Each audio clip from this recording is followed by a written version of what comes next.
Hi everyone, today we're going to talk about low G hazards and mast bumping. So what is low G? G refers to gravity. Normally, if we are standing on Earth or moving at a constant speed without acceleration, we experience 1 G. This is the standard force of gravity we feel in our everyday lives. Now, when we accelerate or decelerate, the amount of G-force we experience changes. For example, if you're in an elevator that starts to go down, you feel lighter, experiencing less than 1 G.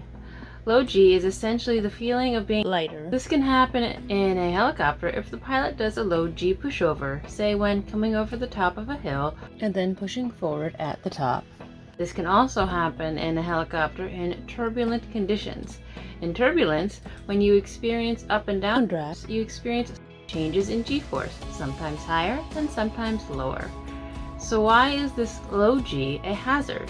Let's take a look at the R22 POH. Section 4 states, "Mast bumping may occur with the teetering rotor system when excessive main rotor flapping results from low G or abrupt control input." Before we continue, let's explain a couple of terms. A teetering rotor system, or a semirigid rotor system, refers to the type of rotor system that the Robinson model of helicopters have. It is a type of helicopter rotor configuration where the main rotor blades are mounted on a teetering hinge, allowing the blades to teeter up and down like a seesaw as a single unit. Flapping is the vertical movement of a blade. In the teetering rotor system, maximum flapping up on one side occurs 180 degrees opposite from maximum flapping down on the other side. Let's take a look at some more details. So what is excessive main rotor flapping and what might happen? The excessive flapping results in the main rotor hub assembly striking the main rotor mast, with subsequent main rotor separation from the helicopter. In straight and level flight, blade flapping is a minimal, perhaps 2 degrees under usual flight conditions.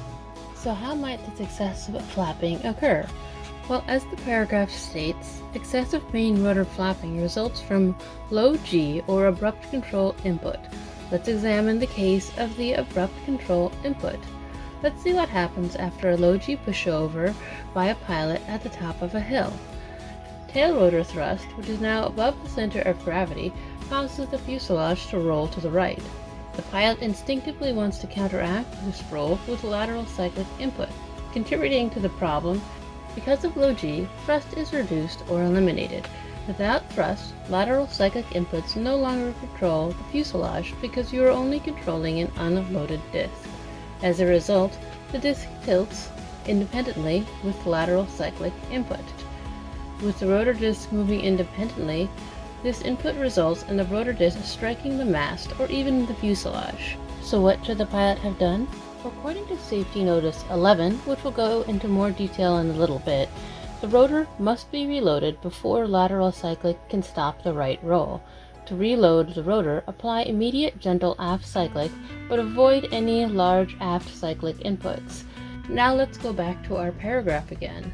There is a key word there, and that is or. On the other side of or is main rotor flapping results from low G. So, can low G resulting from turbulence alone cause mast bumping? Well, let's take a look at an accident investigation of an R44 in December of 2020 performed by the Australian Transport Safety Bureau.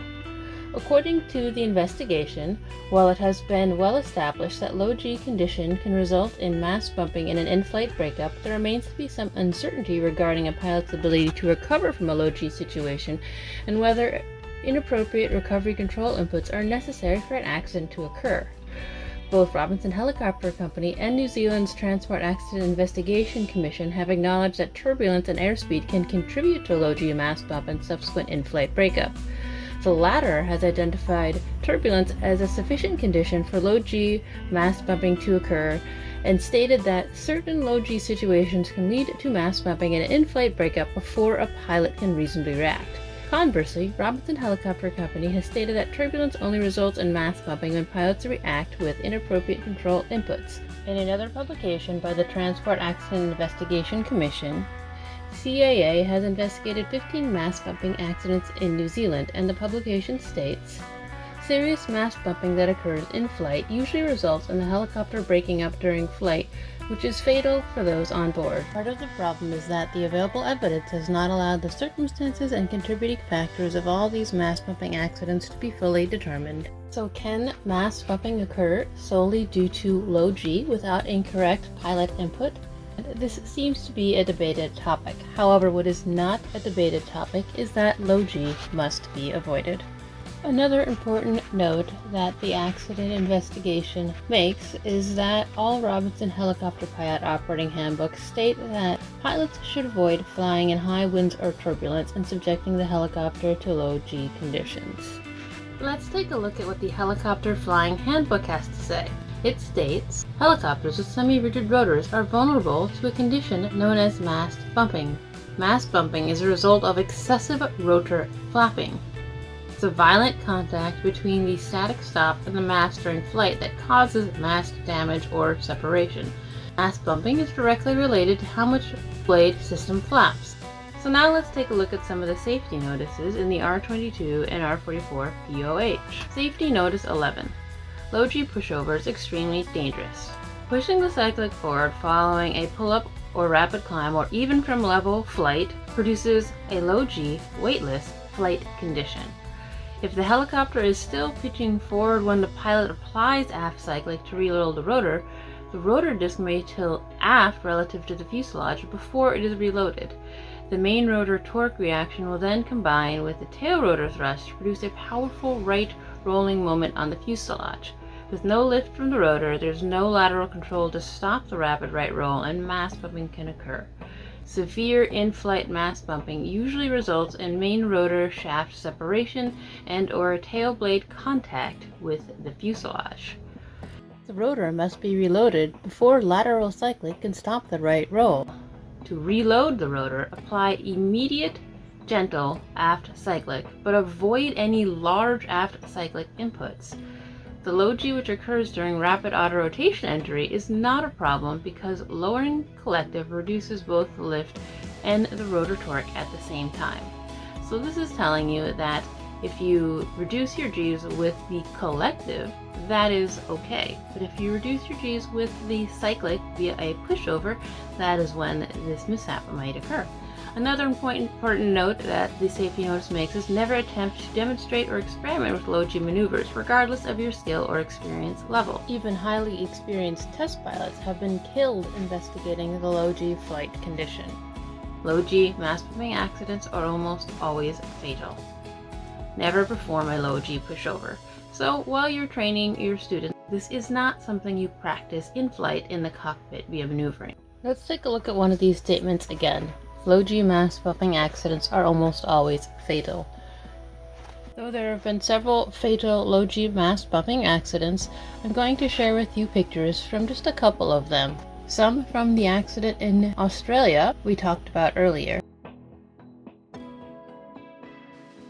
And here are some images from an accident in the United States that the NTSB investigated, where the NTSB found the probable cause to be the helicopter's encounter with a strong downdrift or outflow boundary while operating at a higher than recommended airspeed in turbulence, which resulted in a low G condition, excessive main rotor flapping, and an in-flight breakup when the main rotor contacted the cabin area.